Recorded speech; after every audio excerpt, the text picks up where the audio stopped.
40 years ago this week, the Senate passed the War Powers Resolution of 1973.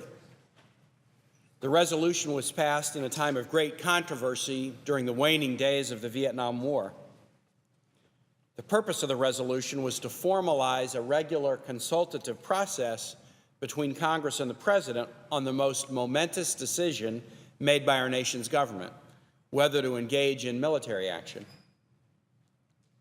The question of executive and legislative powers regarding war power date back to the Constitution of 1787. Article 1, Section 8 of the Constitution provides that Congress shall have the power to declare war. Article 2, Section 2 of the Constitution provides that the President is the Commander-in-Chief of the nation's armed forces.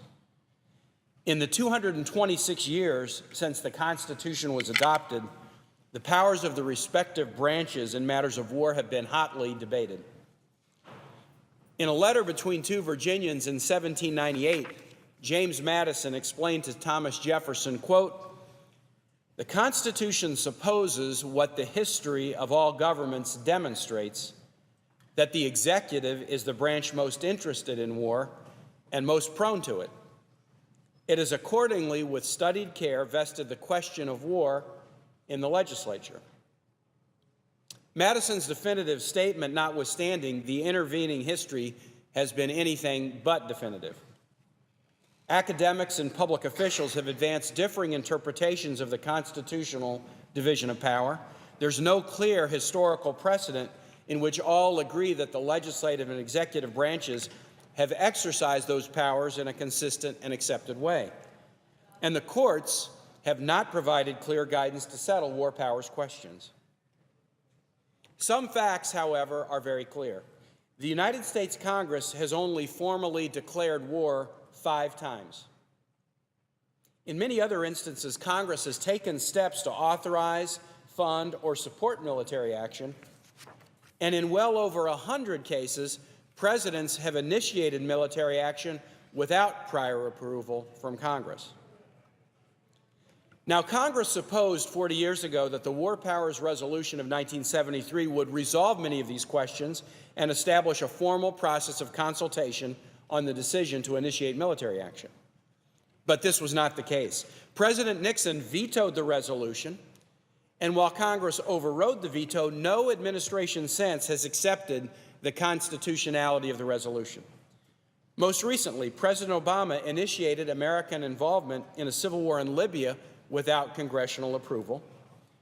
The House of Representatives rebuked the president for that action in 2011, but the censure rang somewhat hollow because most legal scholars today accept that the 1973 resolution is an unconstitutional violation of the separation of powers doctrine. So why does this matter? We're in the 12th year of war.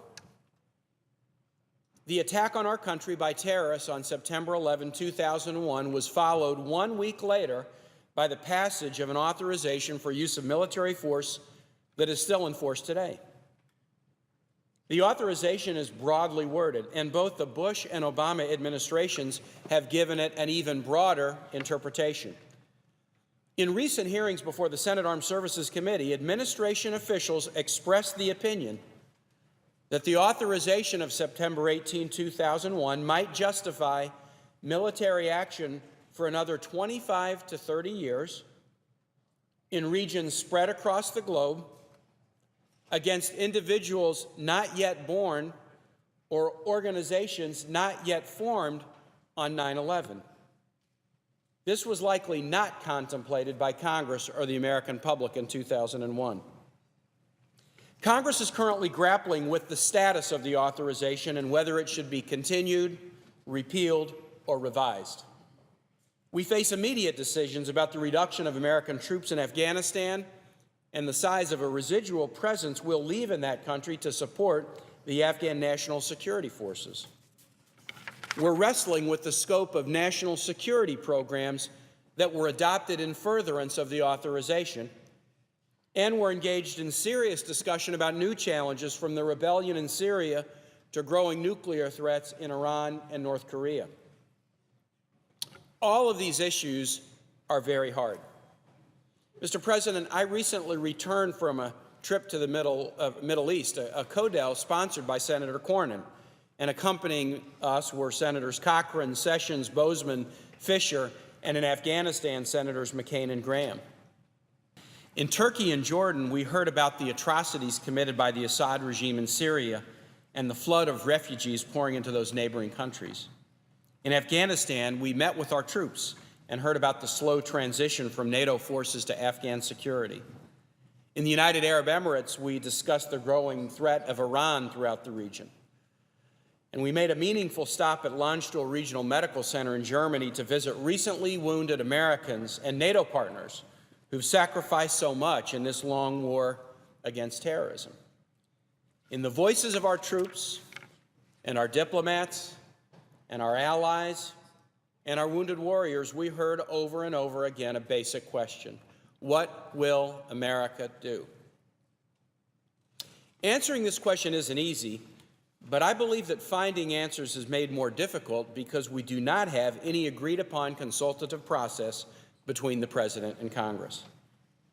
The American public needs to hear a clear dialogue between the two branches justifying decisions about war. When Congress and the President communicate openly and reach consensus, the American public is informed and more likely to support decisions about military action.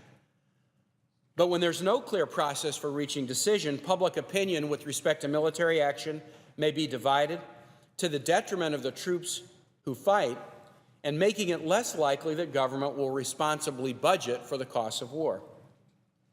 I believe many more lawmakers, for example, would have thought twice about letting sequestration cuts take effect if there had been a clear consensus between the President and Congress about our current military posture and mission. So at this 40th anniversary, I think it's time to admit that the 1973 resolution is a failure, and we need to begin work to create a practical process for consultation between the President and Congress regarding military action. In 2007, the Miller Center at the University of Virginia impaneled a bipartisan National War Powers Commission under the leadership of former Secretaries of State James Baker and Warren Christopher. The commission included legislative, administrative, diplomatic, military, and academic leadership. The commission issued a unanimous report to the President and Congress urging the repeal of the War Powers Resolution and its replacement by a new provision designed to promote transparent dialogue and decision-making. The commission even proposed a draft statute preserving the constitutional powers of each branch while establishing a straightforward consultative process to reach decision in a way that would gain support from the American public. The House and Senate Foreign Relations Committees held hearings on the report in 2008, but the time was not yet ripe for change. I believe the time for change is upon us. We struggle today with urgent military decisions that demand better communication between the President, Congress, and our citizens. President Obama has discussed this very need during his 2013 State of the Union address and also during his recent speech at the National Defense University. As we reach the 40th anniversary of the failed War Powers Resolution, Senator John McCain has agreed to work with me to form a group of senators committed to finding a better way. Senator McCain and I served together on both the Armed Services and Foreign Relations committees. I have profound admiration for his services to this country, both as a military veteran and a veteran senator. I'm a newcomer, but veterans and newcomers alike have an interest in finding a more effective process for making the most important decision that our government ever makes, whether to initiate military action. We can craft a process that is practical, constitutional, and effective in protecting our nation.